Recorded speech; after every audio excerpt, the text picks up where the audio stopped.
ฟังดูแม่นยืนได้ไปยืนแต่ยังที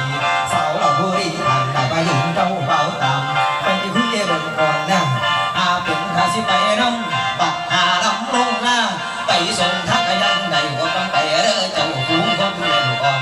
ยาลาสาวพากันอยากนอนหมอลำพวงมาเรงเจ้าสาวเขาใส่แขนสุดจาแดงลายสองซอยลงแดงเตะทั้งเสียงดีเสียงเตะเสียงลาสลับจับสดเธอก่อนเขาเสียงสักกะลันพวกเขาหามัน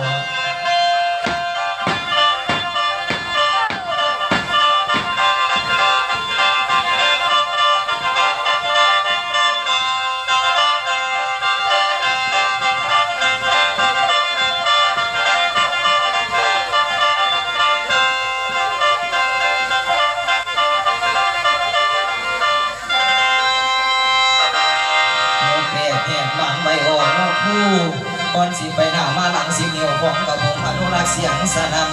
ขอโอกาสนมัสการไปถึงพระเดชพระคุณท่านหลวงปู่หลวงตาหลวงพ่อหลวงพี่หลวงเนรพระเถระโมเถระผู้เป็นประมุขประธานฝ่ายสงฆ์ต่อร่องลงมาขอกราบขอไหว้บารมีสิ่งศักดิ์สิทธิ์องค์ปู่บารมีสิ่งศักดิ์สิทธิ์เจ้าที่เจ้าทางเจ้าบ้านเจ้าภูมิผู้ตาหักสิ่งศักดิ์สิทธิ์คู่บ้านคู่เมืองที่พี่น้องกราบไหว้เคารพบูชาต่อร้องลงมานั่งขอกราบขอไหว้ไปยังท่านผู้นำหมู่บ้านท่านผู้นำท้องถิ่นเดี่ยวขอกราบขอไหว้เมียนหัวแค้นเฟ้นหัวน้ำพี่น้องบ้านของเฮาเมื่อนี้พี่น้องบ้านนางใหญ่เนาะแม่เนาะครับขอบคุณทีมงานคณะเจ้าภาพผู้เพิ่นสร้างน้ำกระทำบุญขึ้นมาเมื่อนี้ลูกเต่าเราหลานนี่มาลองมาล้ำกับบ่รับร้องห้องกดเด้อแม่เด้อไหว้ไว้เพื่อหยังไหว้ไว้เพื่อเมตตาจิตเมตตาใจไหวเพราะว่าลูกเต่านี่อยู่สูงกว่าพ่อกว่าแม่อาเทียสลังพังภาคลูกเต่านี่บ่กล้ารับร้องห้องตนเพิ่นจังว่าคนเฮานี่บางทางเป็นพุ่มบางอารมณ์เป็นยักษ์เบิ่งคักๆก็แม่นคนสองขาฉะนั้นแล้วเพิ่นจังว่าคนนี้ฮู้บ่บันไดคนนี้ฮู้บ่บันไดคนสิว่าคนอยู่นำห้อยบ่แม่นเด้อลุงป่าบักเห็นห้อยพี่บ้าไกลมาว่าบ่แม่นตัวนั้นกายหันบ่แม่นคนอันว่าคนนี้คุณแม่มนุษย์เฮาแต่ว่าใจสูง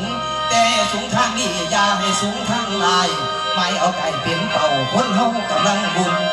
ญอาแล้วใส่ทองถึงอาโมบ่อนเสียตายนอละยายโอ้ยนอ